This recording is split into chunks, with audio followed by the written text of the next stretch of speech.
용감한 토크쇼 직설 시작합니다. 먼저 주식시장 상황부터 살펴보겠습니다. 장현지 아나운서 전해주십시오.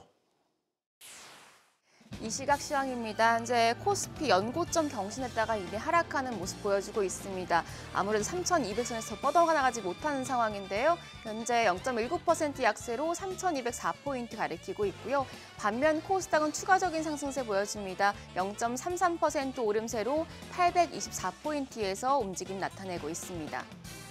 오늘 좀 수급 상황을 보시면 메이저 수급 주체의 양 매도가 나옵니다. 외국인이 1,365억 원 팔아내고 있고 기관 역시도 1,557억 원, 1,682억 원 순매도하면서 지수 하락을 야기하고 있습니다. 오늘은 개인만 홀로 2,858억 원 순매수 기록 중입니다.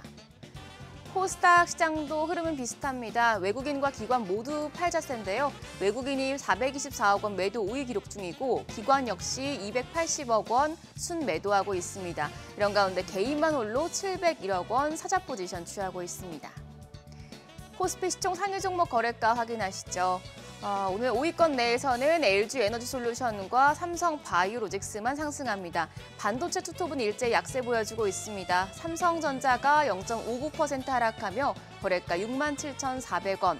SK하이닉스 어제 5거래일 만에 반등했었는데 오늘은 이내 하락합니다. 2% 가까이 내리면서 거래가 267,250원으로 집계되고 있고요.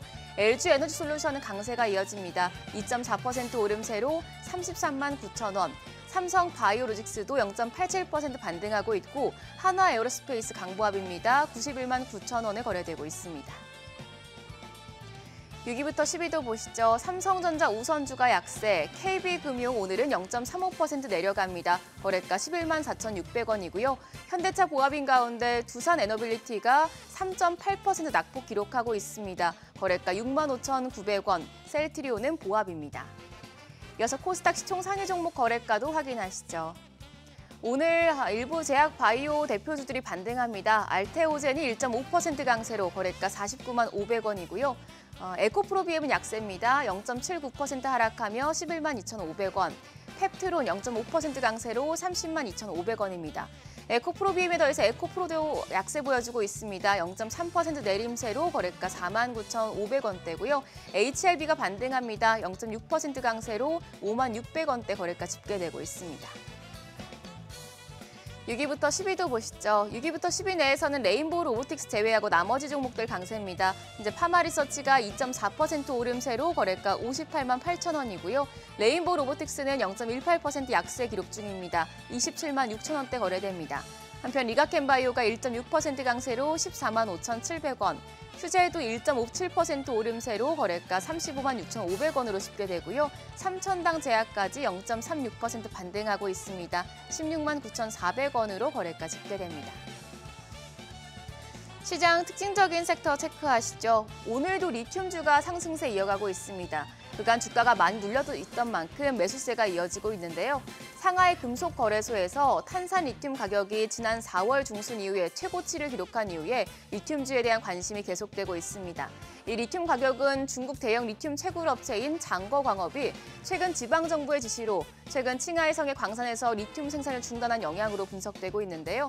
오늘 리튬 포어스가 상한가입니다. 1,699원이고요. 하이드로 리튬도 22% 가까이 급등하면서 거래가 2,670원, 포스코 엠텍까지 15.6% 오름세 기록 중입니다. 15,140원대에 거래되고 있습니다. 다음으로 폴더블폰 관련주 신제품 생산 기대감의 강세가 이어집니다. 하반기에 삼성전자와 화웨이가 두 번 접는 폴드폰, 일명 트리폴드폰을 나란히 선보일 예정이고요. 또 애플이 내년에 폴더블 아이폰을 내놓을 것으로 보여지면서 폴더블폰 시장이 크게 본격적으로 성장할 것으로 전망이 되고 있는데요. 이 소식에 BH가 현재 11% 가까이 급등합니다. 거래가 15,430원이고요. DKT가 4.5% 강세로 7,420원, 에스코넷까지 4% 가까운 오름세 기록하고 있습니다. 이어서 외환시장 상황 체크하시죠. 오늘 환율 1,380원 초반대로 하락 출발했습니다. 이후에 9시 33분 기준으로는 1,384원대로 움직임 보여줬었고요. 현재 환율 1,383원 70전으로 소폭 내려온 상황입니다.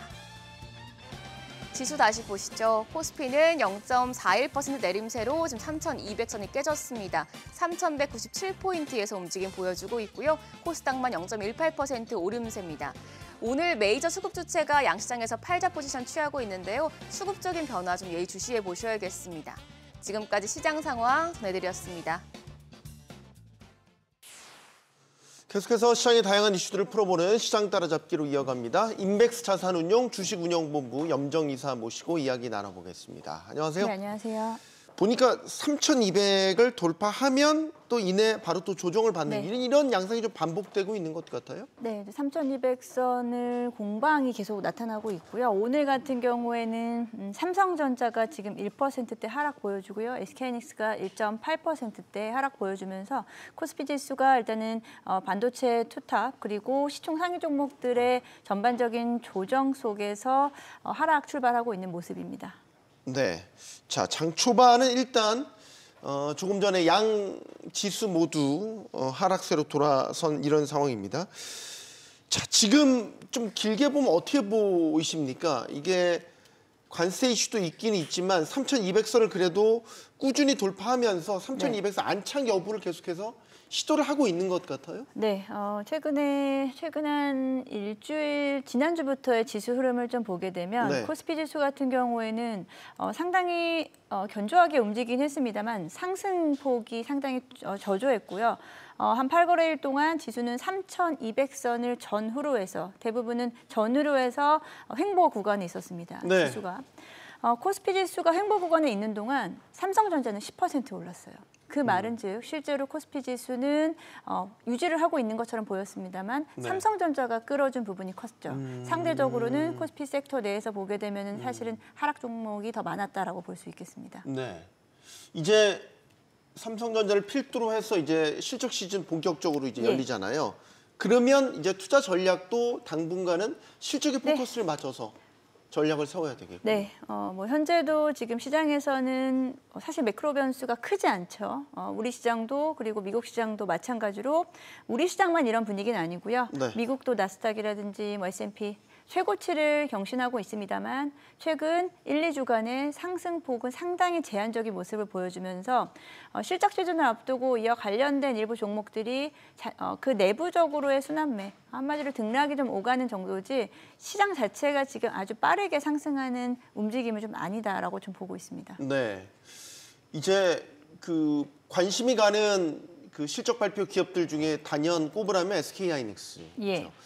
실적이 꼭 잘 나와야 주가가 꼭 강세로 가는 건 아닌 것 같고 서로 엇갈리는 경우도 있고 하이닉스가 대표적 아닙니까? 네.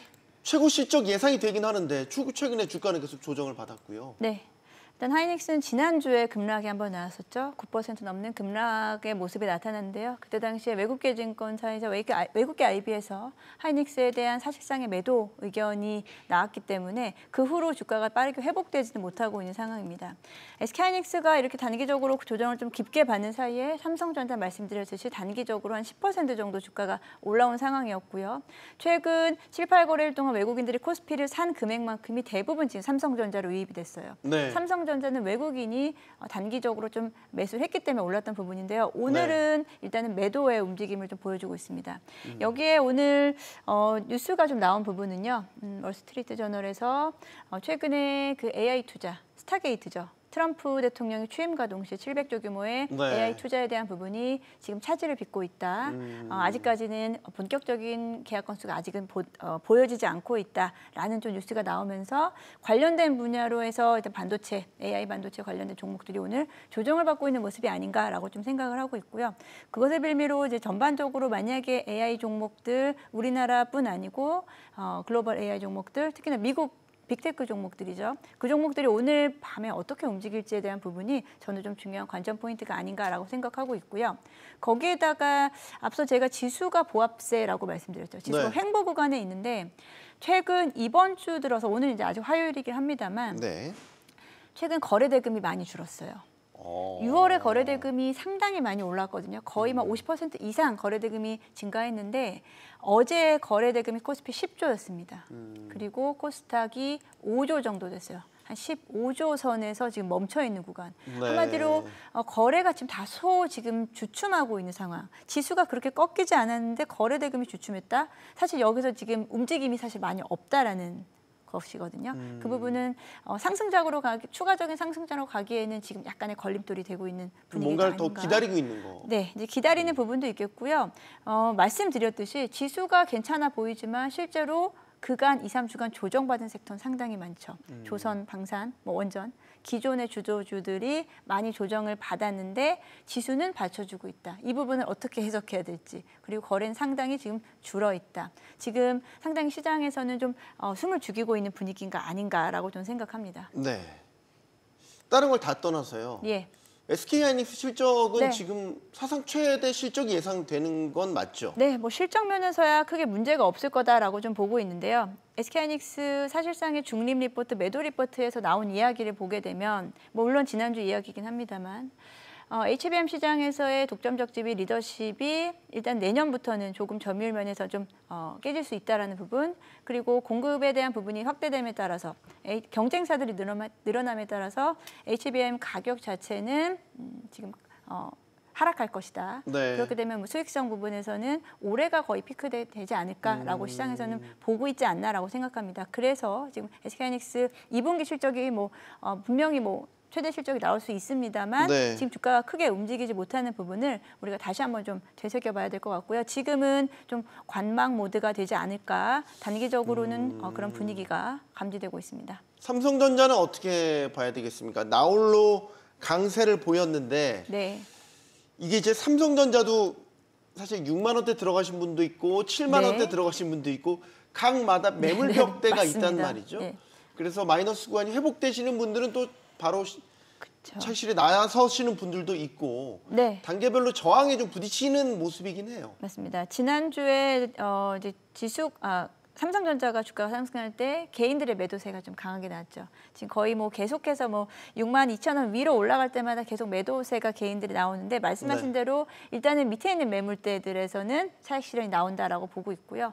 7만 원대에 가져가신 분들도 여기서는 일단은 손실 폭이 상당히 줄었기 때문에 여기서 또 비중을 축소한다거나 이런 분위기 좀 있는 것 같습니다. 지금은 말씀하셨듯이 삼성전자, SK하이닉스에 비해서 그간 못 올랐기 때문에 삼성전자를 어떻게 지금 시장에서 봐주느냐인데요.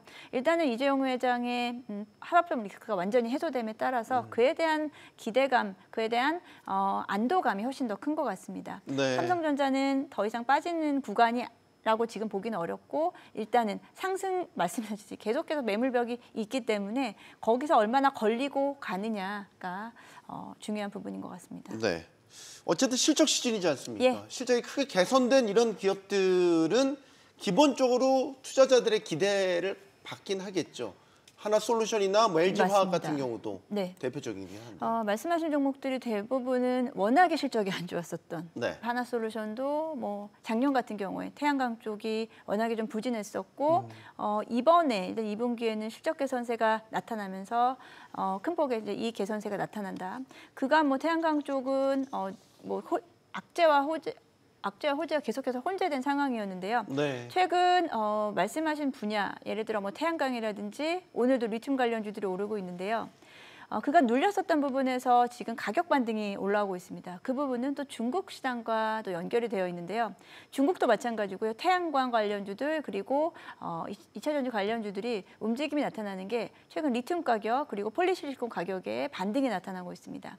중국 시장에서 이 부분을 감산 정책이라든지 좀 공급에 대한 과잉을 제재하고 있기 때문에 지금 단기적으로는 반등이 나타나면서 그에 따른 좀 수혜도 같이 보고 있는 상황이다 말씀드릴 수 있겠고요. 하나솔루션, LG화학 그리고 최근에는 2차 전지 관련주들이 좀 반등이 세게 나타나고 있죠. 시장에서 그간 가지 못했었던 종목과 섹터들이 지금 시장에서는 오히려 기회를 보고 있지 않나라고 생각하고 있고요. 지금 최근에 증권사 리포트들 보더라도 네. 대부분 다 이제 실적 관련된 종목들로 지금 다 구성이 되어 있는 만큼 실적 관련해서 이제 종목별로 좀 상이한 흐름 나타나지 않을까라고 좀 생각하고 있습니다. 네. 이번엔 코스닥 시장을 짚어보죠. 네. 코스닥도 어느덧 820선까지 올라오긴 올라왔습니다. 예. 하지만 코스피가 가열차게 달렸던 것과 비교하면 상대적으로 보면 상승폭은 좀 더디긴 한데 네. 코스닥이 이 이상 가기 위한 선결 조건들이 있지 않습니까? 2차 전지, 그렇죠. 제약바이오, 네. 이 덩치가 큰 이 섹터들이 좀 올라줘야 같이 지수가 떠받쳐지는 것 아닙니까? 네, 상대적으로는 코스닥 지수가 올해 코스피 지수 대비해서 상당히 부진한 모습을 나타내고 있는 한데 지금 제가 지수 한 1, 2주간 코스피가 횡보 구간에 있다라고 했는데 상대적으로는 코스닥은 좀 더 나았죠.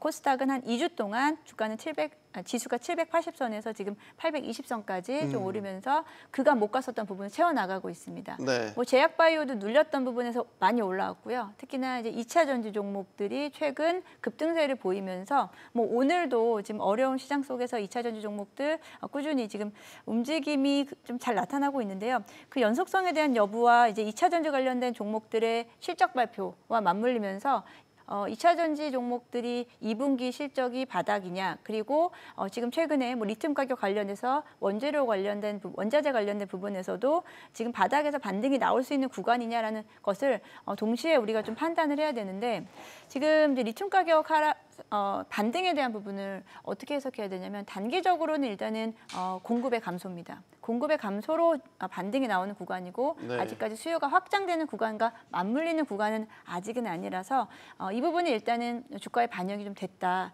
근데 추가적으로 하반기 또는 내년에 대한 전망치가 전기차라든지 2차 전지에 대한 전망이 좀 좋게 해석될 수 있다라고 하면 2차 전지가 자주 좀 주도 섹터로 단기간에는 좀 움직이지 않을까라고 생각합니다. 알겠습니다. 자, 이제 미국장으로 가보죠. 미국장은 계속 갑니다. 가네요. S&P 500이 6,300선 네. 돌파했어요. 이게 고점이다 말은 그렇죠. 나오긴 계속 나오는데 아랑곳하지 않고 지수는 그래도 꾸준히 고점을 높여가고 있습니다. 네. 매일같이 이제 미국장을 보면은 정말 꺾이지 않는 것 같습니다. 네. 그렇다고 해서 지수가 빠르게 또 상승하는 구간은 아니에요. 비슷해요. 뭐 이게 여기 나오는 차트랑은 또 저는 최근 이제 일봉으로 보게 되면 네. 코스피 지수와 비슷하게 최근에는 정말 좀 간신히 상승세를 유지하는 느낌이라고 할까요? 네. 이제 종목별로도 크게 등락이 나타나지 않는 구간입니다. 네. 빅테크 종목들 그리고 시총 상위 종목들이 어떤 크게 변동성을 주면서 가는 부분은 아니고 네. 전반적으로는 지금 숨을 죽이고 있다는 생각이 좀 들고 있습니다. 네. 그리고 실적 발표를 또 앞두고 있죠. 미국도 마찬가지로. 그래서 실적에 따라서 종목별로 상당히 좀 등락을 보이면서 여기서 앞서 말씀드린 그 AI 투자권에 대한 이 뉴스가 단기적으로 반영을 할지에 대한 부분 좀 오늘 장에서 좀 주의하셔야 될 것 같고요. 그리고 종목별로 워낙에 좀 상이한 흐름 보였었죠. 미국 장에서도 올해 수익률을 보게 되면 뭐 엔비디아라든지 마이크로소프트 지금 화면에 나오듯이 빅테크 관련된 종목들은 상당히 연초 대비해서 많이 올라왔어요. 특히나 올해 저점 대비해서는 또 상당폭 주가가 거의 50% 이상 주가가 회복을 한 상태고요. 네. 애플과 테슬라는 연초 대비해서 사실 마이너스입니다. 예. 이게 아무래도 이제 실적이라든지 이제 기대감이 다 묻어 나온 수치다라고 좀 볼 수 있겠고요. 이번에 뭐 실적 발표 지금 이번 주에도 대형주들 실적 발표 앞두고 있는 상황 속에서 이에 대한 좀 어떤 균형을 어떻게 맞춰 나갈 수 있을지 좀 지켜보셔야 될 것 같은데요. 네. 마이크로소프트가 저렇게 많이 올랐는지 몰랐어요.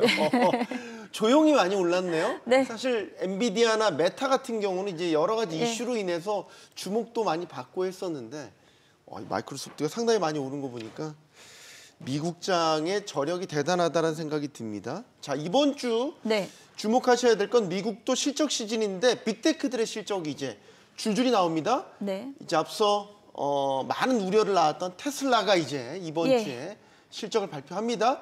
사실 실적 자체만 놓고 보면 기대보다 걱정이 큰 게 사실이에요. 네, 맞습니다. 뭐 테슬라에 대한 걱정은 사실 한도 끝도 없는 것 같은데요. 네. 테슬라는 실적에 대한 지금 뭐 기대감은 거의 뭐 없는 이번 2분기 실적에 대한 기대감은 크게 없다라고 좀 보고 있고요. 지금 가격대를 일단은 잘 지켜줘야 그 다음 도약이 가능할 것이다라는 게 전체적인 좀 의견인 것 같습니다. 네. 실적 발표는 이번 24일 우리나라 24일 새벽 시간으로 테슬라 그러니까 미국장으로는 23일 장 마감 후 발표될 그렇죠. 예정이고요. 네. 지금 뭐 테슬라 같은 경우는 2분기 실적 부진은 어쩔 수 없는 부분 그리고 주당 순이익 같은 경우에도 기존 기존 전년 동기 대비해서 25% 줄 것이고요. 매출액 또한 10%대 이상 감소할 것으로 좀 보여지고 있습니다. 여기서 뭐 모멘텀을 굳이 찾자라고 하면은 역시나 로보택시라든지 로봇에 대한 기대감인데 사실 로보택시 출시 이후 주가가 크게 반등이 좀 어려웠어요. 그래서 지금은 오히려 지금 가격대를 얼마나 유지시켜줄 수 있느냐와 그리고 우리 일론 머스크가 얼마나 좀 조용히 있어주느냐. 한마디로 네, 제발. 네. 일론 머스크가 입을 다무니까 테슬라 주가가 오른다는 네, 맞습니다. 뉴스가 이 이론이 다시 한번 요즘 입증이 되고 있죠. 뉴스가 최근에 크게 부각되지 않고 일론 머스크가 일단 일에 집중을 하는 모습을 보여주면은 주가는 일단 천천히 좀 회복을 하고 있는 모습. 하지만 올해 연초에 대한 고점이 회복되기에는 사실은 상당히는 좀 시간이 걸리지 않을까라고 보고 있고요. 테슬라 주가를 예측하는 게 사실 가장 어려운 것 같습니다. 뭐 최근에 또 가장 저평가된 네. 기술주다라는 이제 또 평가도 받기도 했고 참 네. 극과 극이 엇갈리는 종목 같다라는 생각이 들기도 네, 합니다. 네, 최근에 이제 목표가를 제시하는 투자 의견을 보게 되면은 기존 가치 목표가를 높게 잡기는 좀 어려운 상황이라서 다소 좀 보수적인 의견이 좀 더 많지 않나라고 좀 생각하고 있습니다. 지금 관세 이슈도 지금 마감 시한 8월 1일 예. 이제 거의 임박했고 이게 지금 서학개미들은 투자 비중을 예를 들어서 지금 미장에 늘리기에는 부담스러울 것 같은데 실적이 또 이렇게 서프라이즈 나오는 것들도 꽤 있고 하는 거 보면 어떻게 해야 돼요, 이럴 때? 그냥 네. 봐야 돼요? 네, 저는 다음 이슈 해소될 때까지. 네, 저는 사실은 지금 구간에서는 관망이 더 맞는 자리다라고 좀 생각하고 있고요. 계속해서 고점을 진짜 한두 차례 조정이 나올 법한 시기에 지금 계속 고점을 아주 조금씩 사실은 그 상승폭은 상당히 미미합니다. 그래서 지금 이제 실적 발표에 따라서 종목별로는 좀 상이한 움직임을 보이겠지만 전체적으로는 실적 시즌이 오히려 좀 꺼지고 나면은 다 지나가고 나면은 단기 조정은 좀 불가피한 저는 상황이다라고 보기 때문에 일단은 국내 시장도 사실은 지금 조심스럽고요. 미국 시장도 조심스럽기 때문에 지금 뭐 비중을 확대하는 구간이라기보다는 지금은 관망의 자세가 조금 더 안정적이지 않을까 저는 생각합니다. 네, 시장 따라잡기 여기서 마무리하겠습니다. 지금까지 인백스 자산운용 주식운용본부 염정 이사와 함께했습니다. 고맙습니다. 네, 감사합니다.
이재명 정부가 주식 관련 세법 개정에 나설 전망입니다. 세수 상황이 좋지 않은 만큼 증권거래세와 대주주 양도세 기준을 다시 강화하겠다는 건데요.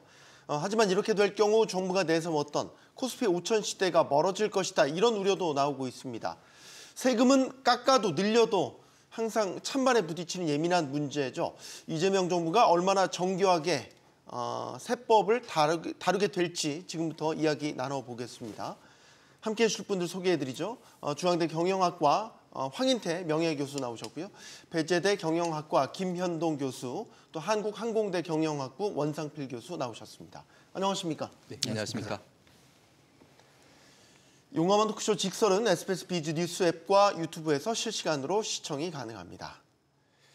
네, 이제 이재명 정부가 첫 그 세제 개편안을 통해서 이재명 정부의 색깔을 드러낼 예정인데 지금 나오는 얘기들 중에 주요 이제 관전 포인트를 좀 짚어보자면 윤석열 정부에서 행해졌던 뭐 이른바 부자 감세를 원상복구하겠다 이런 방향성이 현재 제시가 됐습니다. 조금 전에 인사청문회를 통해서도 비슷한 이야기가 나왔죠.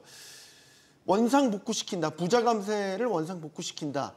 뭐 이게 일단 부자 감세라는 일종의 프레임이 이제 평가가 들어간 거긴 한데 어떻게 보십니까? 방향성에 대해서는.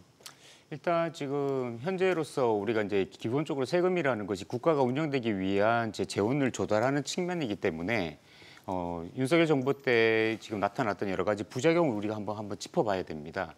왜냐하면 지금 윤석열 정부 때 2023년도, 2024년도에 토탈에서 세수 결손이 한 87조 원 정도가 있었고요. 네.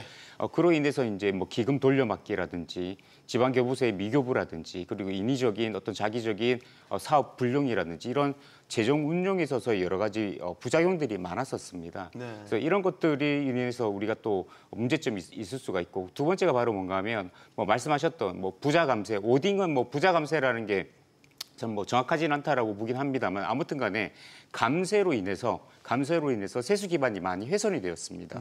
그래서 지금 또 우리 경제 상황이 좋지 않지 않습니까? 왜냐하면 지금 원래는 우리가 올해 경제 성장률 전망치를 지금 한 2.2% 정도로 잡았었는데 네. 점점 경제 상황이 안 좋아지다 보니까 기재부라든지 한국은행이라든지 지금 0.8%로 대폭 낮췄습니다. 그렇기 때문에 또 세수가 많이 줄어드는 부분들이 있습니다. 그러니까 결국은 종합적으로 봤을 때 이렇게 윤석열 정부 때 발생했던 세수 결손이라든지 그다음에 감세로 인한 앞으로의 이제 세수가 줄어든 부분이라든지 그다음에 네. 경제가 어려워진 부분이라든지 이런 부분들을 고려를 했을 때 우리가 어쨌든 간에 국가가 제대로 정상적으로 운영되기 위해서는 세금이 필요한 거고 그 세금을 우리가 거두기 위해서 뭐 워딩을 부자 감세의 원상 복구라든지 또는 일부 뭐 핀셋 증세라든지 뭐든지 간에 증세가 현실적으로 필요하다라고 이렇게 평가 내릴 수가 있습니다. 네.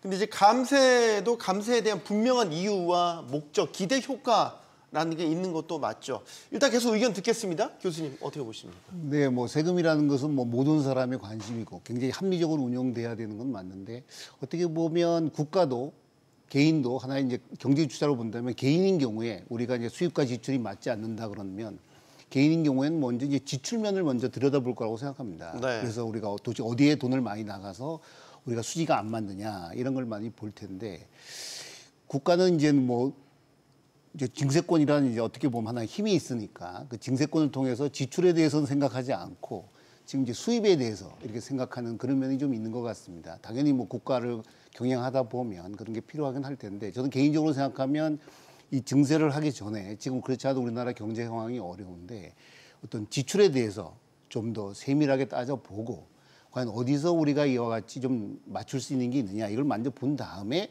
증세를 해야지 우리나라 국민들이 다 수긍하고 또 법인들도 수긍하고 여기 나와 있는 부자 감세라면 그 대상이 되는 부자분들도 좀 수긍하지 않을까 이런 생각을 하고 있습니다. 네. 사실 부자 감세라는 건 이제 평가가 일종에 들어간 거긴 한데 네. 원 교수님은 어떻게 보세요? 이전 윤석열 정부에서 했던 감세 정책들이 상당 부분 되돌려질 것 같습니다. 지금 방향성만 보면 말이죠. 네. 그러니까 이게 뭐 나라가 워낙 어렵다 보니까요. 네. 국간이 비다 보니까 어디서든 돈을 짜내야 되는 상황이고 그러다 보니까 이게 다시 부자 감세라고 하는 프레임으로 돌아오고 있긴 한데 저희가 오늘 얘기하고 있는 증권거래세하고 대주주 양도세 그리고 뭐 감액 배당 이런 것들은 사실은 부자 감세가 아니고 자본시장을 박살내는 거죠. 지금 이 정부가 하고자 하는 게 뭐죠? 일단 증권시장, 자본시장을 정상화시키겠다고 하는 건데 말씀해 주신 증권거래세, 대주주 양도세, 감액 배당 이런 것들은 다 코스피 5,000포인트를 향해서 겨우 움직이기 시작한 한국 증권시장에 네. 치명적인 찬물을 끼얹는 정책이거든요. 그래서 굉장히 속상합니다. 네. 굉장히 감정을 담아서 말씀해 주셔서 저 지금 다음 질문 해야 되는데 알겠습니다. 하나씩 짚어볼게요. 일단 지금 증권거래세율을 단계적으로 우리가 인하해 왔거든요. 근데 여기에 전제는 금투세를 도입한다라는 게 전제였습니다. 근데 지금 금투세 도입이 사실상 무산됐습니다. 그래서 지금 증권거래세를 다시 원상복귀시켜 간다라는 기조란 말이죠. 네. 이거 원 교수님께 먼저 듣겠습니다. 증권거래세율을 높이면 이것도 어느 정도 시장의 부작용으로 아니면 혹은 악재로 작용이 될까요? 어떻게 보십니까? 그러니까 물론 이제 금투세를 도입하는 것을 전제로 증권거래세를 줄여왔기 때문에 네. 이제 금투세가 취소됐으니까 그럼 다시 증권거래세를 정상화시키자. 맞는 얘기죠. 다만 우리가 모든 정책이라고 하는 게 시기와 그 절차 방법을 따져봐야 되는데 네. 지금 한국 개인 투자자들의 게시판 한번 가보십시오. 어떻게 지금 답글들이 올라오고 있습니까? 이거 조선 증시 이거 또 속았다. 다시는 한국 증시를 믿으면 안 된다. 지금 개인 투자자들의 원성이 하늘을 찌르고 있습니다. 네. 증권거래세 올려야 된다라고 하면 다음에 증권시장이 충분히 정상화됐을 때 그때 어떤 가열을 완화하는 차원에서 도입해도 충분히 가능하죠. 이제 겨우 시장이 정상화되는 이 시점에 다시 증권거래세를 매기겠다? 겨우 마음을 돌리고 있는 개인 투자자들한테 이게 무슨 일입니까? 너무 시기와 절차가 형편없는 거죠. 한심합니다. 지금은 아니다. 그렇습니다. 일단 그 시각을 갖고 계신 거고, 교수님. 예, 저는 이제 증권거래세율을 원복하는 것은 맞다라고 지금 생각을 하고 있고요. 네. 일단 그 이유가 아까도 말씀을 드렸듯이 세금이 없으면 좋습니다. 아예 부과하지 않으면 누구나 다 환영을 할 겁니다. 근데 이제 국가가 운영되기 위해서는 세금이 필요한 거고 지금 게다가 앞서 제가 모두에서 말씀드렸듯이 세수가 많이 부족한 상황입니다. 따라서 어디 부분이든 어느 세목이든 간에 세금은 징수를 해야 되는 게 맞는 거고요. 그다음에 이제 주식시장의 우리의 현재 상황과 관련해 가지고 맞습니다. 우리나라 주식시장이 많이 디스카운트 됐다라는 이야기도 있고 거기에 따른 어떤 증시 부양이라든지 기본적으로 우리 기업의 어떤 가치에 비해서는 많이 이제 하향 평가되어 있다라는 점에 대해서는 공감하고 있습니다만 그런 부분에 대해서 어떤 전공법을 써야 된다라는 거죠. 무슨 말인가 하면 상법 개정이라든지 지금 이제 상법 개정안이 통과됐습니다만 여러 가지 어떤 기본적으로 주식시장을 부양할 수 있는 체질을 개선할 수 있는 그런 부분에 대해서 손은 대야 되는 거고 그래서 그 부분은 그 부분대로 가야 되는 거고 네. 세금은 세금 부분대로 가야 된다라는 겁니다. 한 가지 더 첨언을 해드리자면 사실 이제 어떤 보면 정상적인 OECD 주요국 같은 경우에 지금 우리나라처럼 주식 양도세 물론 이제 대주주에 한해서 지금 대주주 우리 주식 양도세 세금을 매기고 있습니다만 네. 우리나라 말로 하면 이제 금융투자소득세를 거의 대부분 나라들은 다 거두고 있습니다. 그런 나라들 같은 경우에는 대부분 이제 증권거래세는 부과하고 있지는 않아요. 근데 이제 예외적으로 프랑스 같은 경우에는 증권거래세도 같이 이렇게 부과하고 있는 상황이긴 하고요. 근데 우리나라는 어쨌든 간에 금투세 시행이 이제 무산되었기 때문에 그러면 이제 증권거래세에 대해서 세금을 매기는 것은 맞는 것이고 네. 물론 이제 그러면 이제 매기지 말자라는 것이 아니라 세율을 지금 높이지 말고 일단 조금 유예했다가 현재 상황에서 예. 나중에 이제 올리자라는 이야기가 나올 수가 있는데 네. 우리나라 증권세율 같은 경우 코스피 같은 경우에 지금 0.15%입니다. 물론 이제 증권거래세는 제로지만 농어촌 특별세가 있기 때문에 네, 0.15인데 지금 예를 들어서 영국 같은 경우에 0.5%예요. 그다음에 지금 프랑스 같은 경우 0.3%거든요. 그래서 우리가 조금 더 세율을 올리더라도 그렇게 주식시장의 어떤 거래에 있어서 위축을 시킬 정도는 아니다라는 점을 저는 말씀드리고 싶습니다. 이게 증권거래세라는 건 이제 거래할 때마다 부과가 되는 세금이잖아요. 원천징수되는 그렇죠. 거고요. 네, 그렇죠. 이게 과연 시장에 이제 높여졌을 때 어느 정도 타격을 줄 것인가는 사실 보시는 분들마다 조금 다른 그렇죠. 해석이 나오고 있네요, 교수님. 저는 개인적으로 보면 요새는 이제 사회 구성원의 이해가 굉장히 첨예하게 대립되고 이해가 좀 다른데 이럴 때일수록 저는 원칙을 지키는 게 굉장히 중요하다고 생각합니다. 네. 원칙이란 건 뭐냐면 결국 소득이 있으면 과세를 하는 게 맞는 겁니다.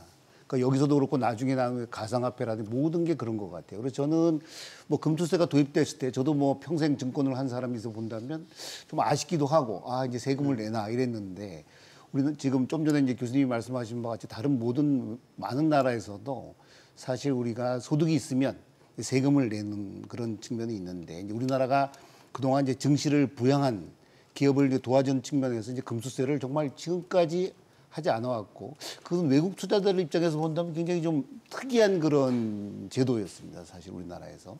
그래서 저는 뭐 증권거래세율을 다시 부과하는 거에 대해서는 저는 개인적으로 보면 뭐 저도 세금을 내겠지만 네. 그거에 대해서는 저도 뭐 좀 돌아가는 게 맞다 이렇게 생각을 하고 있습니다. 그러니까 어디에서 세금을 부과할 것인지는 이제 논의에 따라 달라지긴 하겠지만 거래세라는 이제 거래할 때마다 내는 세금이라는 측면에서는 거래가 위축될 수 있다는 우려를 지금 원 교수님 하고 계시는 건데 세계적인 추세는 어떻습니까? 이게 나라마다 사정은 다르겠지만 우리나라가 좀 거래세율이 좀 과도한 편입니까?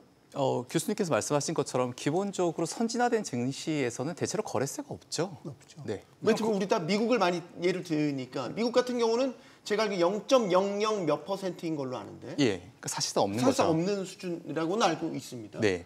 그다음에 저희는 뭐 그 세금 조금 내는 거면 어떠냐, 뭐 시장이 그렇게 크게 부담되지 않는다라고 얘기할 수도 있겠죠. 다만 저는 이제 항상 이 신뢰와 예측 가능성 측면인데 최근에 정부가 어떤 이야기를 했습니까? 대통령이 증권거래소 가서 코스피 5천을 위한 모든 정책적 수단을 총동원하겠다라고 얘기를 했습니다. 네. 그리고 이 정부와 이 국민 모두가 그 정책에 대해서 동의를 하고 있죠.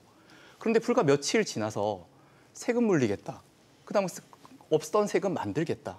있던 세금 더 올리겠다. 그다음 주던 배당 못하게 하겠다. 이런 것들을 얘기하고 있으면 겨우 이제 부동산에 쏠려 있던 그 엄청난 자금들이 주식시장으로 살짝 고개를 틀려가는 이 찰나에 이게 예측 가능성과 신뢰 측면에서 어떤 심리적인 충격을 줄 것인가, 우리가 이 부분을 봐야 되는 거죠. 그러니까 단순히 숫자를 자꾸 보시는데 경제나 특히 주식시장, 자본시장은 심리가 훨씬 더 중요하거든요. 네. 그런 측면에서 봤을 때는 이건 정책적 신뢰를 아주 처참하게 짓밟았다는 측면에서 저는 지금 하면 안 된다고 생각합니다. 그러면 거래세 자체를 물리는 것에 대해서는 시기의 문제 말고요. 원천적으로는 필요하다고 보시는 건 동의하세요? 왜냐하면 그건 저희가 기본적으로 교수님께서 말씀하셨던 것처럼 금투세를 도입하는 걸 전제로 했기 때문에 금투세 도입이 무산됐으니 거래세는 다시 올리는 게 맞죠. 다만 이제 움직이기 시작했지 않습니까? 이제 가려고 하는데 왜 지금 다리를 잡죠? 그건 안 된다고 생각합니다. 조금 시기를 늦추는 거에 대해서는 동의하십니까? 아까도 제가 말씀드렸듯이 세율 자체가 그다지 그렇게 해외 사례를 봤을 때도 그렇고 높지 않기 때문에 저는 시기는 다시 우리가 지금 현재 뭐 시기적인 부분은 크게 중요하지 않다라고 저는 그렇게 생각을 하고 있습니다. 네. 뭐 이런 것도 한번 생각해 볼 수 있는 것 같아요. 네. 미국 같은 우리가 이제 많이 하는 미국 같은 경우에 보면 양도소득, 소득세. 그 팔대 차익에 증시거래소도 대한, 네. 실제로 보면 거래 기간에 따라서 보유 기간에 따라서 세율이 다르거든요. 네. 그래서 저는 우리나라의 가장 증시의 문제가 이제 단기 매매 이거에 대해서는 사실 논란이 많고 우리가 코스피 지수가 5천에 가기 위해서는 많은 사람들이 좀 장기적인 투자를 해야 되기 때문에 증권거래사 같은 경우에도 무작정 예전처럼 매길 것이 아니라 요새는 전산이 잘 되어 있으니까 보유기간에 따라서 좀 짧은 경우에는 충분히 예전처럼 거래소를 매기고 좀 충분히 보유를 길게 한 경우에는 증권거래소를 좀 낮춰주는 이런 토테로를 가는 것도 최근에는 워낙 시스템이 잘 발달되어 있기 때문에 충분히 가능하지 않나 생각을 합니다. 그 증권거래세 안에는 그 김 교수님 그 농어촌 특별세라고 목적세가 포함되어 있지 않습니까? 이게 지금 계속 유지하기엔 좀 시대착오적이다라는 지적도 있는 것 같은데 여기에 대해서는 어떻게 보십니까? 사실 이제 농어촌 특별세라는 게 이제 93년도 우루과이 라운드 타결 이후에 농어촌의 어떤 여러 가지 기반이 이제 훼손된다든지 이런 것들에 대해서 국가가 이제 지원해주기 위해서 94년도부터 시행이 되어 왔었습니다. 근데 네. 이제 이게 일몰이 있었어요. 그러니까 쉽게 말하자면 사용 기한이, 유통 기한이 있었다는 거죠. 네. 근데 이제 10년이 있었는데 그게 3번이 연장되어 가지고 지금 현재 이제 2034년도에 어쨌든 간에 농어촌 특별세는 일몰이 되도록 지금 예정이 되어 있습니다. 물론 또 그때 가서 다시 또 연장될지는 가봐야 알긴 알겠지만 현재로서는 이제 사용 기간이 정해져 있다라는 거죠. 근데 이 농어촌 특별세와 관련해서는 그간에 뭐 학계에서도 그렇고 계속 비판이 많았었습니다. 왜냐하면 이 농어촌 특별세가 어떤 부분에 쓸 거야라고 딱지를 붙은 이른바 이제 목적세입니다. 네. 목적세이기 때문에 목적세들이 가지고 있는 기본적인 한계를 그대로 가지고 있습니다. 그럼 목적세가 가지는 한계가 뭐냐? 기본적으로 재정은 칸막이를 터가지고 유연하게 효율적으로 쓰는 것이 맞는 방향인데 목적세는 딱 칸막이를 쳐버리기 때문에 예를 들어서 방만한 운영이라든지 네. 또는 법적으로 그 지출이 정해져 있기 때문에 어떤 사업적인 측면에서 성과를 낸다든지 이런 것들에 대한 어떤 절감 노력들이 없다든지 이런 여러 가지 부작용들을 낳습니다. 그렇기 때문에 농어촌 특별세는 사실 없어져야 되는 것은 맞아요. 맞는데 이제 현실적인 부분 두 가지를 우리가 생각을 좀 해봐야 됩니다. 지금 이 농어촌 특별세가 지금 올해 예산 같은 경우에 얼마가 잡혀 있나 하면 7조 4천억 원입니다. 그러면 이 7조 4천억 원이 얼마 정도의 규모냐? 지금 관세가 8조입니다. 그다음에 그 말이 많은 상속세가 14조 정도 됩니다. 네. 그러니까 현실적으로 이 농어촌 특별세의 세수 규모가 적지 않다라는 것을 일단 알 수가 있는 거고요. 그러면 이 농어촌 특별세를 만약에 폐지를 했을 때 그러면 아예 그러면 지금 현재 쓰고 있는 농어촌 지역에 대한 어떤 지출 지원 부분에 대해서 그대로 유지한다면 다른 세금에서 증세를 해야 되겠죠. 네, 그렇죠. 만약 그게 아니라 농어촌 지역에 가는 그 세금 자체를 없애버린다 그러면 이른바 재정 지출 대대적인 개편이 필요한 겁니다. 그렇죠. 그러니까 이거를 지금 현재 어떻게 우리가 믹스해가지고 또는 두 가지를 어떤 식으로 개편을 할 것인가 이런 현실적인 문제가 있기 때문에 뭐 쉽게 아까 제가 말씀을 드렸던 목적세로서 여러 가지 단점이 있으니까 그냥 없애버리면 되지 않냐라고 이렇게 이야기하기는 조금 곤란한 부분이 있다라는 점이죠. 네. 지금 이재명 정부에서 또 추진하고 있는 게 이것도 어떻게 보면 뜨거운 감자가 될 가능성이 높아 보이는데 대주주 양도소득세 부과 기준을 지금 들여다보고 있습니다. 윤석열 정부에서 이 기준이 10억 원에서 50억 원으로 상향됐죠. 당시 분위기만 전하면 이 기준이 상향되면서 주식시장에서 대단한 호재로 받아들여졌습니다. 사실 이 양도세 회피하려고 연말이면 주식을 대량 매도하는 이런 사태들이 반복돼 왔기 때문인데 이 기준을 지금 다시 10억 원이 될지 모르겠지만 낮추겠다라는 거예요. 여기에 대한 효과, 부작용 어떻게 판단하고 계십니까, 원 교수님? 한심하죠. 예. 말도 안 되는 얘기지 네. 않습니까? 그러니까 이게 지금 만약에 이렇게 도입되게 되면 다시 예전의 후진 증시로 돌아가자는 의미죠. 특히 한국의 코스닥 시장, 그러니까 개인 투자자들이 주로 투자하는 코스닥 시장 보십시오. 연말만 되면 대규모 매물이 나와가지고 시장이 의례적으로 폭락합니다. 주식하지 말자는 의미거든요. 그래서 우리가 이제 이러한 불편함들을 없애고자 그나마 조금 더 그 기준을 상향을 했던 건데 네. 증시를 지금 다시 개인 투자자들을 중심으로 해서 상승으로 제대로 방향을 틀겠다고 하는 순간 다시 연말에 대규모 물량, 매도 물량이 확실시되는 이러한 정책들을 다시 도입한다? 답답하죠. 또 반복될까요? 그럼 연말이면 예를 들어서 대량의 물량들이 이 양도세 회피하려고 나오는 그렇습니다. 매도 물량들이 나올 것 같다? 그건 저희가 많은 연구를 통해서 확증적으로 입증이 된 사실들이고요. 실제로 보게 되면 2023년도에 양도세 기준이 있었고 2024년도에 그 기준이 완화되면서 매도 물량이 90% 가까이 줄었거든요. 그래서 2024년도에 조금 시장이 안정되면서 이 대주주 10억 가세 이건 정말 말도 안 되는 정책이었구나가 확인됐던 순간이죠. 그리고 또 우리가 이걸 함께 생각해 봐야 되는 게 대주주 기준을 이렇게 낮게 잡으면 연말에 기본적으로 주식을 팔아라라고 하는 의미인데 그러면 주식을 팔게 되면 개인 투자자들은 당연히 배당도 못 받게 되죠. 지금 이 정부가 배당을 정상화시켜가지고 주식시장을 활성화시키겠다고 하고 있는데 네. 대주주 기준을 이렇게 한없이 낮춰버리게 되면 이제 개인 투자자들한테 배당도 받지 말라고 하는 의미거든요. 그러면 시장은 시장대로 망가지고 배당을 통해서 정상적으로 주식시장이 이제 투기가 아니고 이게 정상적인 투자시장이 될 수 있다는 걸 이제 우리가 겨우 경험해 가려고 하는데 네. 거기에 아주 찬물을 끼얹는 절대 시행해서는 안 되는 정책이라고 생각합니다. 황 교수님. 네, 뭐 저도 뭐 전적으로 동의하는 바입니다. 사실은 뭐 물론 50억 그러면 뭐 적은 금액은 또 아니지만 사실 요새 뭐 여러 가지 그런 시가총액이 커졌으니까. 네, 뭐 그렇게 또 뭐 큰 금액은 아닌 것 같습니다. 그리고 지금 연말에 주식 매물이 쏟아진다는 것은 그건 뭐 검증된 이론이고 미국 같은 경우에는 이제 증권 양도세가 있다 보니까 네. 이 매물을 사실 이익 나는 것과 손실 나는 걸 섞어서 연말에 많이 거래를 하거든요. 그래서 우리나라도 이거는 뭐 충분히 거래가 된다는 것은 충분히 예견이 되는 것이기 때문에 저는 뭐 사실 뭐 50억이 넘는 분이라 그래가지고 그런 양도세를 매기는 이런 차별적인 그런 조세 정책은 원칙이 좀 안 맞다고 생각합니다. 아까 전에 그 우리가 농어촌 그런 특별세 같은 경우도 세금의 기본은 일반세거든요. 교수님 말대로. 목적세는 기본적으로 피하는 것이거든요.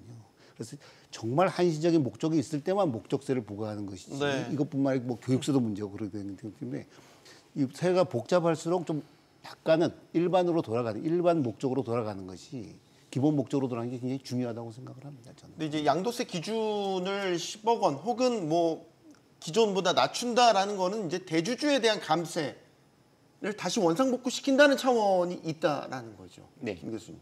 저는 좀 이제 생각이 다른 게 기본적으로 우리가 조세 연역적인 측면에서 그 기준을 완화해가지고 주식 양도소득세에 대해서 과세 기반을 넓히는 식으로 그렇게 쭉 진행되어 왔었습니다. 네. 그러다가 이제 윤석열 정부 때 2024년도부터는 다시 사실 코스피 기준으로 보면 거의 10년 전으로 퇴행하는 식으로 기준을 확 높여버려요.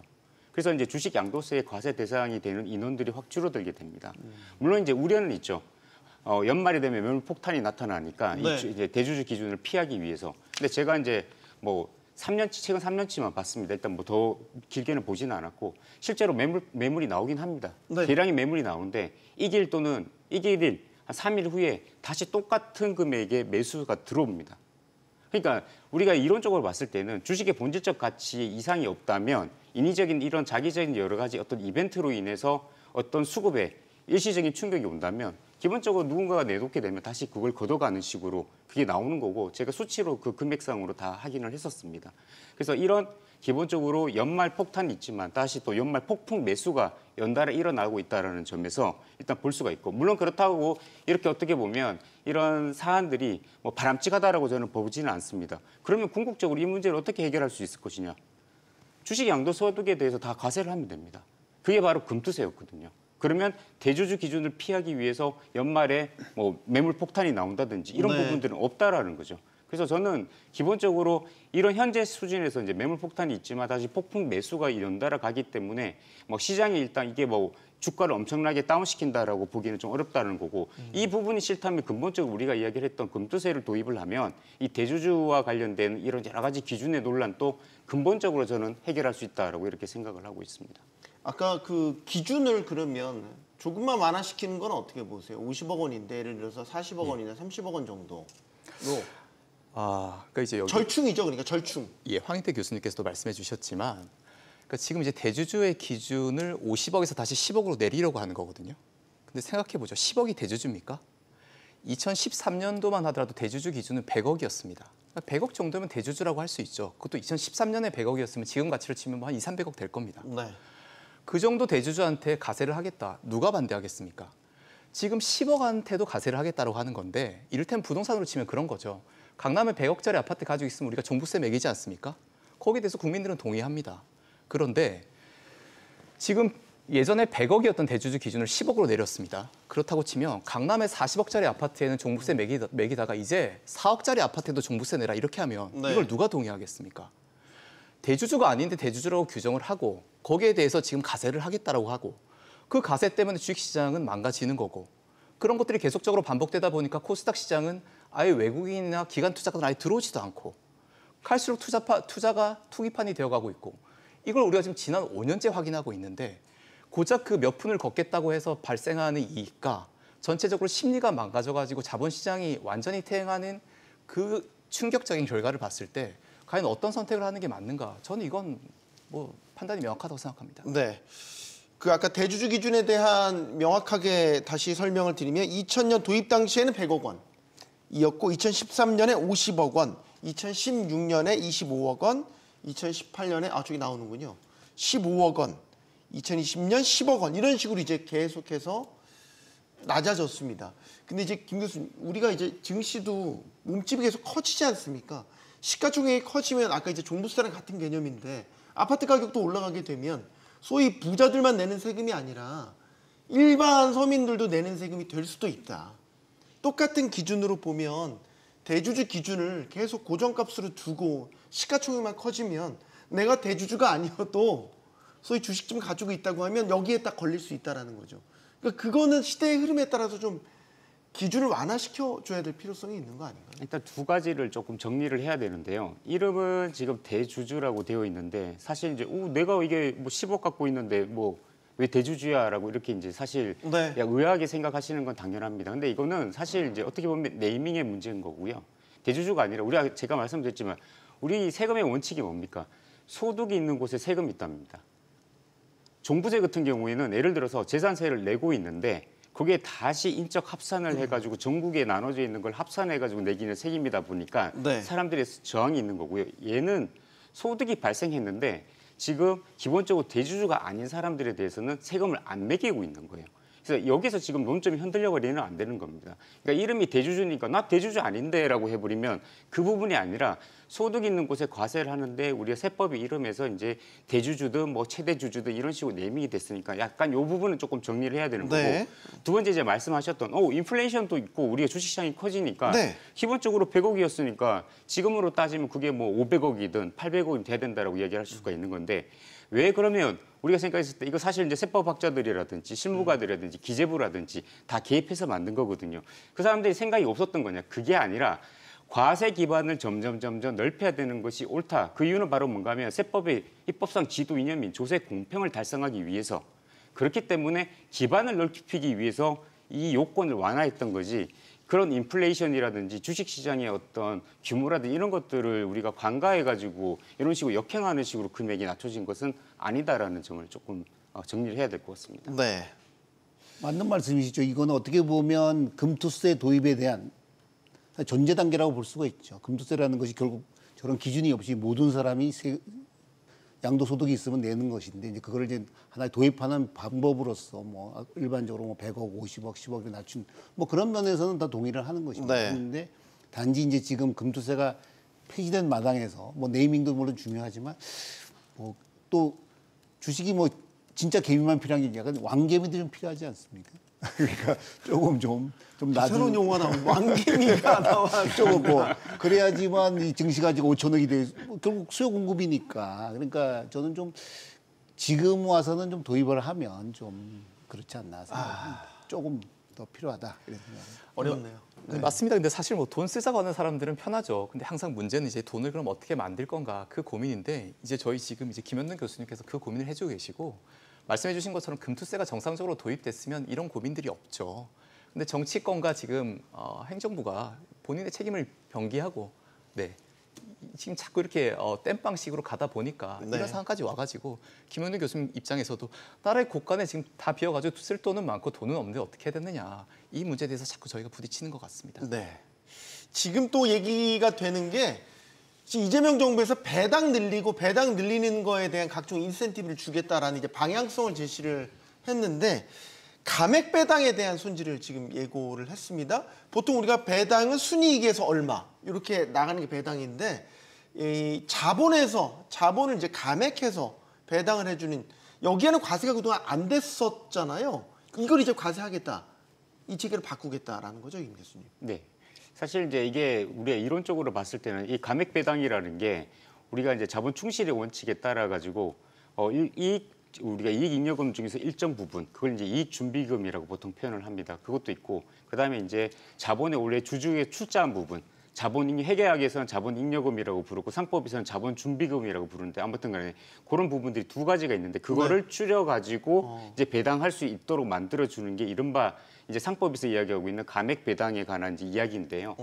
뭐 이익 잉여금 쪽에서 무조건 쌓아뒀던 부분에서 나눠주는 거야. 어차피 이제 세금이 매겨지는 겁니다. 근데 여기서 지금 논란이 되고 있는 부분은 바로 뭔가 하면 자본 준비금 부분에 대해서 과연 과세하는 것이 맞는 것이냐라는 그게 이제 논란의 포인트인데요. 네. 아까 말씀드렸듯이 이제 현재 현행 소득세법에서는 이 자본 준비금에 관한 감액 배당에 대해서는 세금을 안 매기고 있는데 지금 어떤 문제가 발생을 하는가 보니까 이익잉여금이 굉장히 많음에도 불구하고 이 이익잉여금에서 배당을 안 하고 감액 배당을 통해서 자본 준비금을 줄여서 그걸 가지고 이제 배당을 하는 거예요. 그 이유는 바로 뭔가 하면 세금을 안 내려고 그러는 겁니다. 그래서 이게 이제 어떻게 보면 하나의 이제 트렌드가 되어버려가지고 여러 회사들이 대규모 감액 배당을 실시를 해가지고 특히 이제 대주주 같은 경우에는 그 배당과 관련해서 일체 세금을 안 매기는 것이 현상이 나타나다 보니 네. 지금 여러 가지 이제 문제점과 비판이 나오고 있는 겁니다. 자, 그러면 이제 이걸 어떻게 해결할 것이냐라는 문제가 있는데 아까도 제가 말씀드렸듯이 이론적으로 봤을 때는 주주 출자분의 환급이기 때문에 내가 출자했던 걸 돌려받는 거기 때문에 거기에 대해서는 세금을 매기지 않는 게 맞는 거거든요. 네. 근데 이제 미국 같은 경우는 어떻게 하는가 하면 EMP라고 해서 우리나라 말로 번역하면 배당 가능 이익인데 쉽게 말하면 이익 잉여금이 있으면 감액 배당을 했던 뭐든 상관없이 그거는 이익 잉여금에서 배당되는 것으로 볼 거야. 다시 말하면 과세할 거야라고 이렇게 해서 실제로 지금 세금을 매기고 있습니다. 네. 왜냐하면 아까 말씀드렸던 그런 식으로 조세를 회피할 수 있는 방법이 있으니까요. 그래서 이거는 제가 봤을 때 일단 원칙적으로는 이런 여러 가지 부작용들이 있기 때문에 과세를 하는 것이 맞는 거고 물론 이제 상법의 어떤 법리와 세법의 법리가 상충되는 부분이 있어서 요거는 뭐 조금 논란의 소지가 있습니다만 현실적으로는 이 감액 배당에서 과세하는 부분 물론 이제 조금 더 구체적으로 가면 내가 가지고 있는 주식의 취득 원가를 초과하는 부분에 대해서만 과세를 해야 되는 게 맞는 거긴 한데 이제 그 부분에 대해서는 조금 이제 실무적으로 풀어내야 되는 부분인 거고 네. 기본적인 방향은 감액 배당에 대해서는 지금 이렇게 비과세로 해서 우회적으로 조세를 회피하는 것은 막아야 된다라고 저는 생각을 하고 있습니다. 감액 배당 기업들 많이 활용하죠. 네, 근데 뭐 사실 이제 최근에 와서 좀 생긴 것 같긴 합니다. 그게 뭐 아주 많은 현상은 아닌 것 같고요. 그렇지만 뭐 감액 배당이 약간 뭐 조수 회피적으로 운용되는 것이 있다. 뭐 그건 몇 개 있긴 한 것 같은데, 저는 개인적으로 보면 이것도 마찬가지로 원칙으로 본다면 감액 배당은 자기 돈을 자기가 가져가는 것이거든요. 물론 뭐 이론적으로 따지면 이 경우에도 먼저 가져가고, 그래도 모자라는 경우에 이제 감액 배당을 하는 게 맞는데, 임금이 많음에도 불구하고 조세를 좀 회피하기 위해서 가져오는 이런 것이 좀 문제는 되긴 하지만, 그것도 원칙으로 본다면 자기 돈을 자기가 가져가는 거에 대해서 세금을 매기는 것은 조세 원칙에 좀 맞지 않지 않느냐. 그리고 뭐 아까 미국의 경우를 말씀드렸지만, 미국 같은 경우에는 사실 우리나라는 배당에 대해서 굉장히 엄격한 제도를 갖고 있습니다. 배당 가능 이익보다 초과해서 배당하는 경우에 주주가 이사들한테 손해배상 책임을 물을 수 있다든지 이런 아주 엄격한 그 제도가 있는데, 다른 나라는 경우에는 배당에 대해서 이렇게 엄격한 제도를 갖고 있지는 않습니다. 네. 단지 하나 문제가 있는 것은 제가 최근에 연구를 해서 학회에서 발표한 거 보면 우리나라의 자본임금이 미국에 비해서는 굉장히 금액이 적습니다. 아, 적어요? 굉장히 적습니다. 우리나라는 제가 뭐 대기업 5개 이렇게 보면 한 5%, 9%, 10%가 안 넘습니다. 반면에 외국 같은 경우에는, 미국 같은 경우에는 거기에 한 30~40%씩 됩니다. 자본과 자본기업, 준비금을 합친 게. 네. 그러니까 어떻게 보면 저는 그걸 보면서 우리나라의 기업들의 그 자본 구조가 굉장히 좀 취약하구나. 그걸 메꾸는 것이 이익용으로 메꾸고 있거든요. 배당을 안 함으로써. 그런 거는 우리 김 교수님 말씀하신 것처럼 좀 문제는 있어요. 문제는 굉장히 많은 것 같습니다. 제가 볼 때는 있는 게 아니라 굉장히 많은 것 같습니다. 너무 자본 구조가 부실하다. 이거에 대해서. 그래서 그렇지만 그것을 세금으로 푸는 건 좀 뭐한 것 같다. 이런 게 제 생각입니다. 배당 소득에 대해서는 이제 일정 이 비율 이상의 배당 성향을 보인 기업에 한해서는 중압과세 안 하고 분리과세 해주겠다. 일종의 이제 인센티브 주겠다라는 안도 지금 나오고 있습니다. 근데 이게 참 이 세금이 이렇게 보면 이렇고 저렇게 보면 또 이게 또 부자감세 논란의 또 주인공이 되고 있어요. 이건 어떻게 봐야 되겠습니까? 배당 적극적으로 해야 증시가 활성화되고 한다는 건 기본적인 저희가 이론이잖아요. 네. 그러면 분리과세 하면 아무래도 배당 좀 더 하려고 노력하겠죠. 근데 이게 또 부자감세 프레임에 휩싸인다. 이건 어떻게 봐야 되겠습니까? 그러니까 이것도 역시 부자감세의 프레임 때문에 지금 정책이 산으로 가고 있는 결과인데요. 배당률이 일단 한국이 처참합니다. 다른 나라들하고 비교해보게 되면 주식을 가지고 있을 때 받을 수 있는 그 배당의 수준이라고 하는 게 한국은 형편없어요. 그러니까 한국 증시를 아무도 투자하지 않으려고 하죠. 우리가 이걸 지금 정상화시키겠다라고 이 자리에 모였지 않습니까? 네. 그러면 기업이 적극적으로 배당을 할 수 있게 도와주고 그 배당이 투자자들한테 온전히 갈 수 있도록 길을 열어주고 방향을 넓혀줘야죠. 근데 여기서 지금 배당을 분리과세 안 하게 되면 여기서 거의 절반이 세금으로 나가게 됩니다. 그러면 이거는 배당을 해봐야 기업 입장에서는 아니 내가 어차피 배당 내려줘봐야 너네 투자자들 가져갈 수 있는 건 절반밖에 안 되지 않느냐. 그러니까 배당을 안 하는 요인이 되는 거죠. 그렇기 때문에 배당을 우리가 적정한 수준까지만 분리과세 해주더라도 그러니까 적어도 이게 무슨 특혜를 주자는 게 아니고 네. 부동산 정도의 수준까지만 맞춰준다고 하더라도 배당은 분리과세하는 게 당연히 맞고 지금 다른 나라가 예외적인 게 아니고 한국이 매우 특이하게 배당에 과도하게 과세를 하고 있는 상황이거든요. 네. 그러니까 우리가 뭘 지금 더 해달라고 하는 게 아니고 제발 좀 정상화시켜라고 하는 거죠. 그다음 아까 감액배당 같은 경우에도 교수님께서 말씀하셨고 또 교수님께서 회계 학회장도 하시고 이 분야에서 워낙 저명하셔서 이론적으로 명확하게 규정해 주셨지만 네. 자기 돈 가져가는 거에 대해서 과세를 또 하겠다? 답답한 거죠.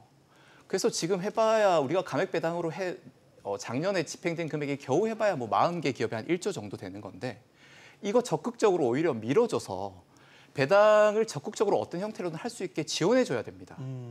그래서 감액배당이라고 하는 게 또 무한정할 수 있는 게 아니지 않습니까? 준비금이 준비된 상태까지만 할 수 있는 거고 한 번의 이벤트인 거죠. 네. 그래서 오히려 투자자들 입장에서 앞으로 기업들이 적극적으로 감액배당을 할 거다라고 하는 게 오히려 주식시장 활성화의 유동성을 키워주고 방향을 제대로 잡아주는 정책이 되겠죠.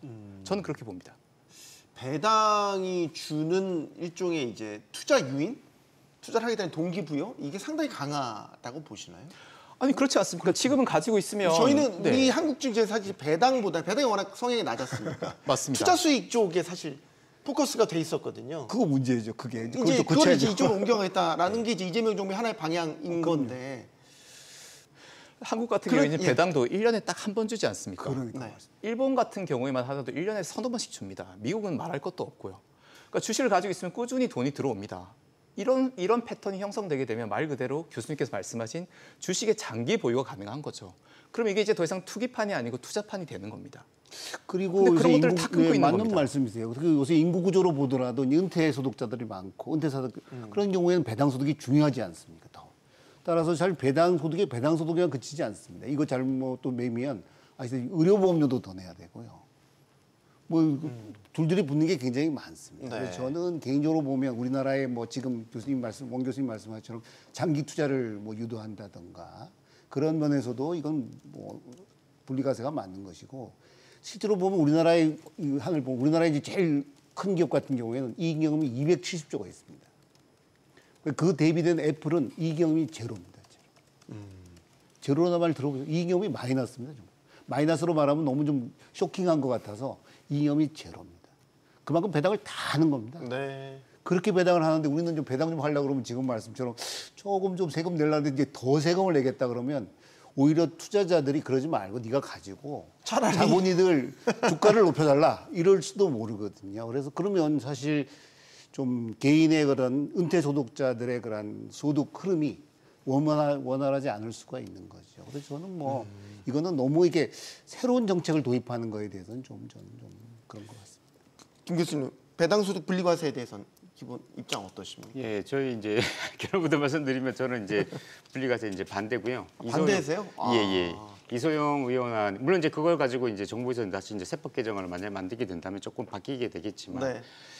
우리가 지금 이제 일반 지금 뭐 옛날에 우리가 80년대, 70년대 인권이 후진국이고 그럴 때는 정의라는 게 다른 의미로 많이 쓰였습니다만 오늘날 정의라는 것은 사실 조세정의입니다. 경제적 정의거든요. 지금 이소영 의원 안으로 보면 3억 원 초과 같은 경우에는 25%입니다. 그런데 지금 우리 종합소득세율로 보면 3억 초과 되면 40%입니다. 그러니까 세율이 굉장히 낮은 세율을 우리가 적용해 주는 거거든요. 그 말은 바로 뭔가 하면 조세 공평을 훼손을 하는 겁니다.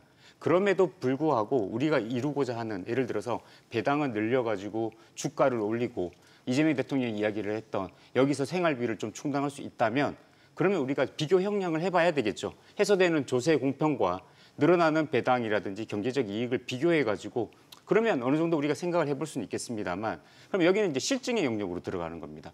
논점이 두 가지입니다. 우리가 배당과 관련된 세율을 낮추면 배당이 늘어나느냐 첫 번째 논점이고요.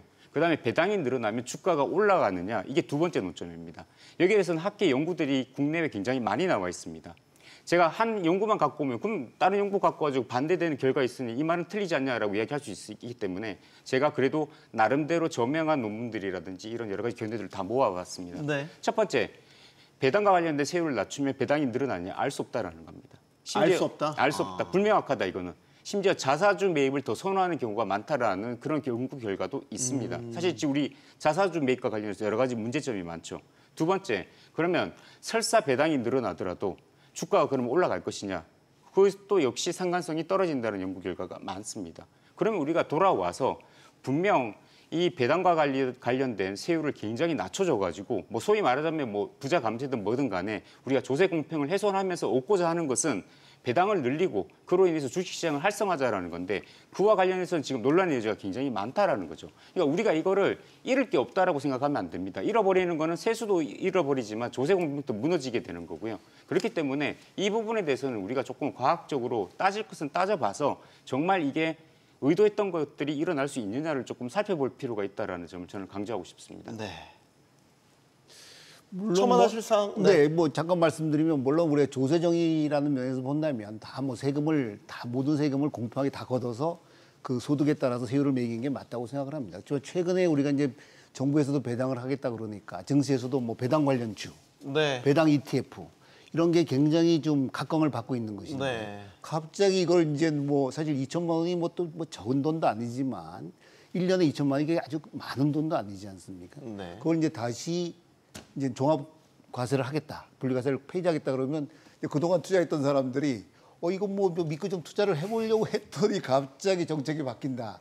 이런 아까 말씀하신 정부의 신뢰 문제 이런 것도 있는 것이기 때문에 사실 도입에 조금은 뭐 도입을 나중에 뭐 언젠간 하더라도 조금 더 신중하게 도입할 필요가 있지 않느냐 하는 그런 분리과세를 폐지하겠다는 게 아니라 지금 2천만 원까지는 분리과세하고 초과분해들은 종합과세를 하는데 네. 지금 이소영 의원안이랑 지금 정부 여당에서 이야기하는 건 바로 뭔가 하면 지금 그 분리과세를 확대하자는 이야기인 거거든요. 확대하자. 그래서 저는 이제 확대를 하지 말고 현재 지금 유지해야 된다라는 거고, 그러니까 분리과세가 아예 없는 게 아닙니다. 우리 같은 경우는 네네. 부분적 종합과세죠. 부분적 분리과세를 하고 있는데 현상을 유지하는 것이 저는 일단 현재로서는 맞다라는 것을 제가 말씀을 드리는 겁니다. 이소영 의원안은 배당 성향이 35% 이상인 기업에 한해서 네. 상장사에 한해서 배당 소득을 아예 분리과세를 시켜주자라는 거고, 현재에도 분리과세 체계가 없는 건 아니고 있는데 이제 한도가 있다라는 거죠. 2천만 원이라는. 참 어렵네요. 네, 어렵고 세금 다룰 때마다 참 복잡합니다. 이게 이제 이 말씀 드리면 이 말씀도 옳고 저 말씀도 맞는 오는데 일단 계속 가보겠습니다. 지금 법인세도 다시 올라갈 것 같습니다. 최고 세율을 이건 거의 확실히 굳어지는 분위기이긴 해요.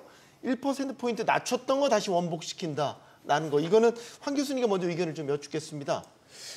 사실 뭐 이게 법인세 1% 낮춘 거를 1% 높이겠다 하는 것은 어떻게 보면 상당히 뭐 우리가 이 뭐 정부 재정에는 도움이 될지 모르지만 아시다시피 우리가 만약 관세가 미국 같은 경우를 본다면 미국은 우리가 그 법인세율이 21%거든요. 단일 과세를 매기고 있습니다. 우리는 법인세율도 3단계로 매겨서 9%, 네. 19%, 21%, 24% 매기는 반면에 미국은 단일세율 21%를 매기고 있거든요. 아시다시피 요새는 자본의 이동은 굉장히 활발하게 이루어지지 않습니까? 다 서로 공장을 유치하려고 뭐 여러 가지 그런 인센티브를 많이 제공하고 우리나라의 가장 많은 투자처가 이제 미국에서도 많이 투자가 이루어지는 것인데 너무 미국보다 우리나라는 저는 개인적으로 보면 우리나라의 가장 기업의 어려운 점은 환율 문제라고 생각합니다. 네. 사실 우리랑 경제하는 데서 환율 문제가 이렇게 심각한 나라는 없습니다. 우리가 뭐 미국, 일본, 뭐 유럽 환율 문제가 없지 않습니까? 그렇지만 우리나라는 어떤 문제보다도 제가 재무제표를 보면 환율 효과가 너무 큽니다. 환율 변동성과 리스크가 너무 취약하다는 너무 거예요? 큽니다. 환율 그렇죠. 너무 크고요. 변동성도 크고 장기적으로 보면 우상향을 하는 것이고요. 우스갯소리로 제가 유학 갈 때는 환율이 660원이었습니다. 지금은 뭐 1,400원. 엄청난 환율 증가가 있기 때문에 그게 기업들한테는 어마어마한 부담일 뿐만 아니라 네. 최근에 보면 개인들도 굉장히 투자를 많이 하기 때문에 개인들도 환율에 굉장히 민감한 것 같아요. 네.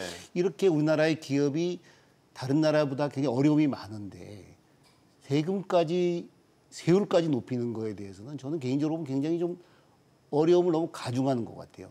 정부도 어렵지만 더 어려운 건 기업입니다. 나중에도 나오겠지만 기업의 어떤 법인세율 부담이 낮아졌다. 거꾸로 말하면 기업들이 어려운 거거든요. 어려우니까 세금 내는 게 없는 거죠, 사실은 보면.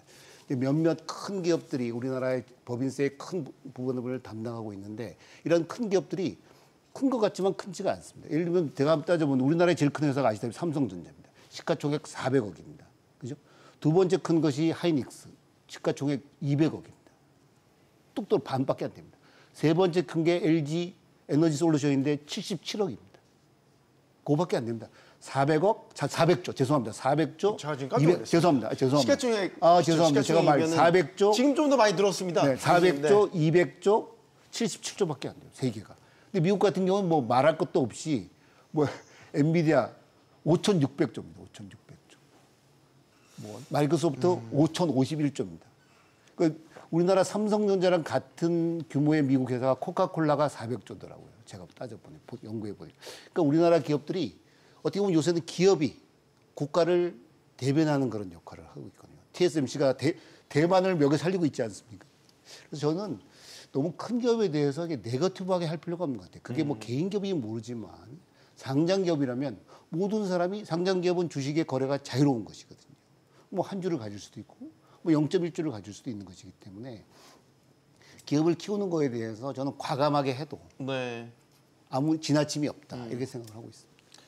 김 교수님, 법인세율 1%포인트 높이는 게 네. 실효세율 측면에서 큰 변화가 있을까요? 이게? 그게 저는 지금 이제 정부가 이야기하는 게 지금 기본적으로 이제 세금은 잘 안 건드리려고 해요. 네. 네, 거기에 대한 조세 저항이 크기 때문에. 하지만 현실적인 문제로 세수 부족이 부족하니까 마이너하게 어떻게 미세 조정을 하려고 하는 거고. 그래서 말씀하셨던 1%포인트가 과연 정말 법인의 어떤 기업 경영에 있어서의 어떤 부정적인 영향을 미치냐? 저는 아니라고 보고요. 네. 왜냐하면 지금 이유가 세 가지입니다. 첫 번째가 바로 뭔가 하면 일단 아까 말씀드린 세수 부족 문제가 있기 때문에 하는 거고 두 번째 우리나라 법인세율이 자꾸 높다라고 말씀을 하는데 제가 좀 말씀드리겠지만 그렇게 높은 편은 아닙니다. 왜냐하면 지금 일단 명목세율로 보자면 우리가 이제 국세랑 지방세가 있지 않습니까? 그래서 기업들 같은 경우에 국세도 부담하고 지방세도 부담을 합니다. 그래서 우리나라 같은 경우에는 2024년도 기준으로 해서 최고 명목세율이 몇 %인가 하면 26.4%예요. 그런데 지금 독일이 29.9%, 일본이 29.7%, 그다음에 이탈리아가 27.8%입니다. 우리보다 낮은 국가는 있습니다. 미국과 영국입니다. 25.6, 25.0 조금 낮은 편인 거죠. 그러면 이건 명목세율이니까 실제로 실효세율이라든지 이런 것들을 조금 비교해보자. 예, 있습니다. 데이터가. 바로 뭔가 하면 세금뿐만이 아니라 기업들이 어떻게 부담하는 부담금. 그래서 우리가 TTCR이라고 해서 여기 이제 월드뱅크에서 2019년까지 나왔던 데이터가 있습니다. 지금은 이제 데이터가 더 이상 갱신되고 있지 않고요. 그래서 지금 2019년도 자료를 보면 우리나라 한국이 지금 33.2%입니다. 그러니까 100원을 벌면 33.2%, 33원을 세금이라든지 부담금으로 낸다는 이 뜻이 됩니다. 근데 OECD 평균이 얼마인가 하면 41.6이에요. 우리보다 훨씬 높습니다. 프랑스가 뭐 모든 세금이 다 높은 나라죠. 60.7%고요. 그다음에 스웨덴이 49.1, 독일 48.8, 일본 46.7. 그러니까 우리가 자꾸 뭐 소위 이제 속된 말로 하면 내피셜인 것처럼 한국이 지금 법인세가 굉장히 높은 것처럼 지금 이야기를 하는데 좀 수치로 좀 봐야 될 필요가 있다라는 거죠. 그래서 이런 수치들을 봤을 때 그렇다고 제가 무조건 뭐 법인세를 엄청 압살적으로 지금 올리자고 이야기하는 것은 아니고 이런 1%포인트 정도의 미세한 상향 조정 가지고 법인세가 과연 이게 역행적이냐. 그리고 이건 각 나라마다 사정에 따라야 되는 겁니다. 영국이 2024년도에 최고 세율을 19%에서 25%로 6%포인트는 올렸습니다. 네. 이유가 바로 뭔가 하면 재정 적자 때문이죠. 네. 그러니까 우리나라도 지금 세수가 부족하니까 그렇다고 6%포인트 올리자는 이야기는 아니지 않습니까? 1%포인트 정도 윤석열 정부 때 내려갔던 거. 윤석열 정부가 그때 법인세율을 낮추면서 5년간 몇 주 얼마의 지금 세수가 부족이 발생했는가 하면 60조의 세수가 발생을 했습니다. 그래서 그 정도는 저는 원복하는 수준에서 큰 무리는 아니다라고 이렇게 생각을 하고 있습니다. 팩트적으로 보면 윤석열 정부 때 가장 큰 세수 결손은 법인세에서 났습니다. 이런 가운데 이재명 정부가 어쨌든 최고 세율을 올리려는 움직임을 보이고 있습니다. 원 교수님 어떻게 보십니까? 이것도 참 답답하죠. 그래서 우리 1% 올려가지고 얼마 더 걷습니까? 반대로 한번 생각해보죠. 지금 어차피 이거 최고 세율을 올리게 되면 이 세금 낼 수 있는 기업 집단은 대기업밖에 없습니다. 왜냐하면 중견기업하고 중소기업, 그다음 소상공인들은 지금 낼 세금이 없고 내일 문 닫을 걸정하고 있으니까요. 그런데 우리가 최근 몇 년간 잊고 있지만 대기업들은 사상 최대 투자를 했습니다. 한국 왜 이렇게 어렵죠? 다 대기업들이 미국 가고 외국에서 다 투자했지 않습니까? 그러니까 한국에는 일자리도 생겨나지 않고 경제는 갈수록 어려워지고 있는 겁니다. 대기업들은 교수님께서 말씀하신 것처럼 더 이상 이제 한국이 하나의 선택지가 아니라는 거죠. 얼마든지 더 좋은 조건을 찾아서 다른 나라로 갈 수 있습니다. 그래서 우리가 지금 한국이 같은 세금을 적용해 준다라고 하더라도 한국으로 올지 말지 고민스러운 상황인데 이를테면 저희가 평택의 그 반도체 공장만 하더라도 삼성이 평택의 반도체 공장을 짓는데 허가받는데 10년이 걸렸습니다. 네. 미국에서 동일한 반도체 공장을 허가받는데 8개월 걸렸죠. 세금 말고도 한국에선 여러 가지 불편한 것들이 참 많아요. 그리고 이미 대기업들은 그런 불편함들을 경험하고 더 이상 한국에 신규 투자를 하고 있지 않습니다. 그런데 세금을 더 올려서 기분 나쁘게 한다? 걷어들이는 건 없는데 굉장히 강력한 시그널을 보내는 거죠. 한국은 기업들에 대해서 여전히 네거티브하다라고 하는 강력한 시그널을 보낸 거기 때문에 이건 투자 측면에서 결코 좋지 않습니다. 네, 말씀하시죠. 저는 아까 전에 우리가 이제 뭐 60조의 결손이 있다는 건 거꾸로 이제 세율이 올리면 이제 60조를 더 걷게 되지 않습니까? 60조를 이제 기업이 부담해야 되는 거죠. 네. 그 기업이 부담한 60조가 금액이 어마어마한 거죠, 사실 보면. 그리고 저는 참 이런 말을 뭐 직접 관련은 좀 제가 이제 회계 전공이니까 우리는 아시다시피 이제 IFRS 국제회계 기준을 저희가 도입하고 있지 않습니까? 근데 이제 국제회계 기준은 미국, 일본, 중국은 하고 있지 않습니다. 제가 예전에 학회장 때 이제 일본에 가서 왜 너희 나라는 IFRS를 하지 않느냐? 그랬더니 거기 기준위원이 잠시 고민하다가요 이렇게 말하더라고요. 우리는 도요타가 반대해서 안 해 이러더라고요. 굉장히 좀 충격이었습니다. 뭐 도요타라는 기업이 굉장히 큰 기업이고 일본의 사랑을 받는 기업인 줄 알고 있었지만 네. 어떻게 공식석상에서 뭐 우리나라 뭐 경제계가 반대한다 이런 말을 하지 않고 도요타가 반대해서 안 해. 며칠 전에 그런 기사가 비슷한 기사가 났더라고요. 일본에 아시다시피 전기 자동차의 그 전환이 좀 늦지 않습니까? 이거에 대해서 소비자들은 도요타가 늦는 거에 대해서는 이유가 있겠지 이렇게 생각한다고 신문에 나왔더라고요. 그래서 저는 이 상장 물론 우리나라 기업들이 그동안 약간의 그런 여러 가지 좀 국민들로부터 지탄을 받는 그런 문제가 없지 않아 있었지만 네. 이제는 예전보다는 굉장히 투명한 사회가 됐고 특히 상장 기업이라면 그 주인이 이제는 모든 국민이 돼야 되는 것이 어떻게 보면 이재명 정부의 지향점이지 않습니까? 5천 지수가. 그렇기 때문에 기업에 대해서 혜택을 주는 것을 어떤 특정한 개인에 대해서 혜택을 주는 것으로 생각할 필요가 없지 않느냐. 저는 이 점을 꼭 마지막에 좀 말씀을 드리고 싶습니다. 알겠습니다. 모두가 만족하는 과세라는 게 있겠습니까? 이 과세의 정당성을 설득하면서 갈등과 부작용을 최소화해야 되겠죠. 갈등과 부작용은 오히려 세금이 정치 이념화 됐을 때 많이 나타났습니다. 그런 차원에서 요즘 부자 감세라는 프레임이 남용되는 것은 또 다른 갈등의 단초가 되지 않을까 걱정스럽습니다.